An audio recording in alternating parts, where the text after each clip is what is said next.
अंजू रावत मथुरा नवनीत नगर की रहने वाली हैं। कहीं बैठी हैं?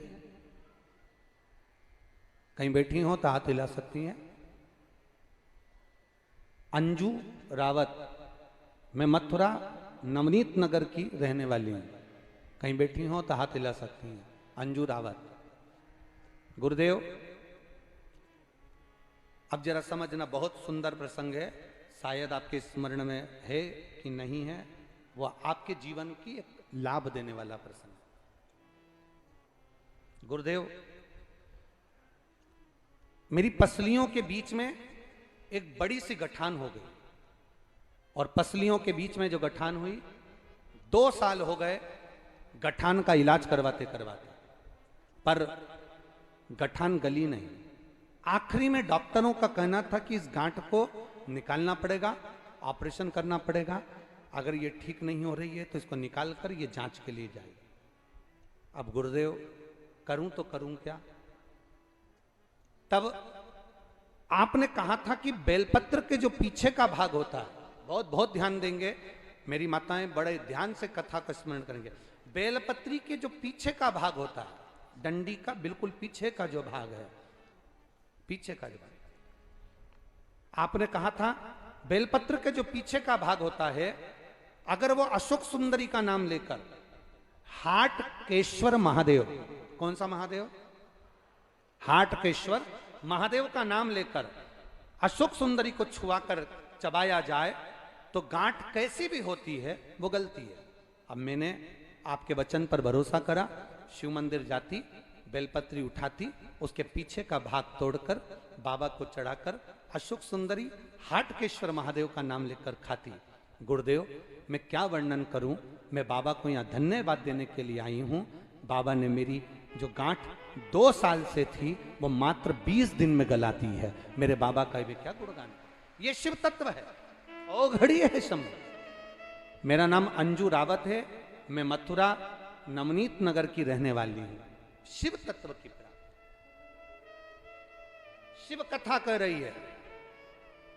बेलपत्री के जो पीछे की जो डंडी होती है, पीछे का जो भाग होता है, शंकर भगवान पर जो समर्पित होता है, चढ़ा हुआ होता है, इस डंडी की मूलता बहुत है महाराज। आप जब भगवान शंकर को कई लोग बेलपत्र जब चढ़ाते हैं, हम तो यहाँ तक कहेंगे, अगर कोई दवाई आप चालू कर रहे हैं ना, कोई औषधि आप खा रहे हैं, कोई रोग आपके हृदय में, कोई शरीर में कोई रोग है, कोई बीमारी है, कोई गठिया है, कोई घुटने का रोग है, घुटना आपको डॉक्टर ने कह दिया बदलना है, तो हम तो कहेंगे आप प्रयास करना कि 2-4 दिन तक मंदिर में जब जाएं तो बेलपत्री भगवान शिव को अलग अलग तरह से, ये डंडी का मुंह अलग अलग तरह से चढ़ाकर, हाटकेश्वर महादेव का नाम लेकर, कभी इधर की ओर मुख कर कर चढ़ा दो, कभी इधर की ओर मुख कर कर चढ़ा दो, कभी इधर की ओर मुख कर कर चढ़ा दो, कभी किधर की ओर मुख कर कर चढ़ा दो। और बाबा को चढ़ाने के बाद उस बेलपत्री को आप जो पीछे का भाग है उसको तो तोड़कर खाओ,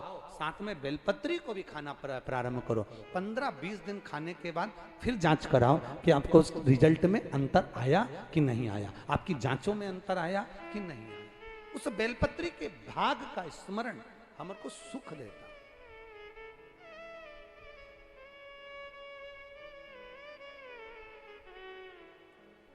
अरे तेरा ही दिया मैंने खाया पिया है, तेरा शुक्रिया है, तेरा शुक्रिया है।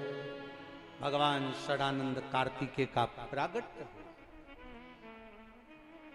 मां कह रही है जाओ ए षडानंद कार्तिकेय, तारकासुर का वध करो, पर इतना याद रखना कि तारकासुर के हृदय में शिव बसा हुआ है, उसके हृदय में बाण नहीं लगना चाहिए।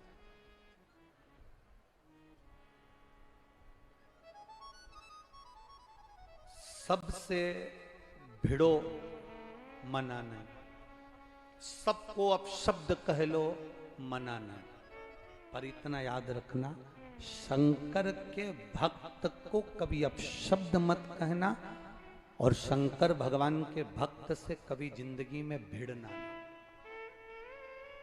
क्यों? उसका जवाब शंकर का भक्त कभी नहीं देता, उसका जवाब शंकर खुद देता है, शिव का भक्त नहीं देता।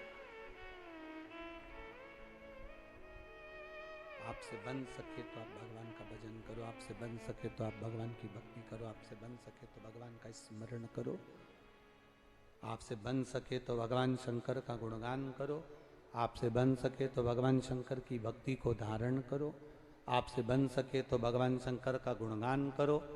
पर मनुष्य की देह मिले तो शंकर जी की ना तो कभी निंदा करना, ना कभी निंदा सुनना। भगवान विष्णु ने एक बार नारद जी के मुख से शंकर जी की निंदा सुन ली थी, इसलिए भगवान विष्णु को घोड़े का मुंह लगाता हयग्रीव अवतार हुआ था। देव ऋषि नारद ने शंकर जी की निंदा कर दी थी, इसलिए बंदर का मुख लगा था।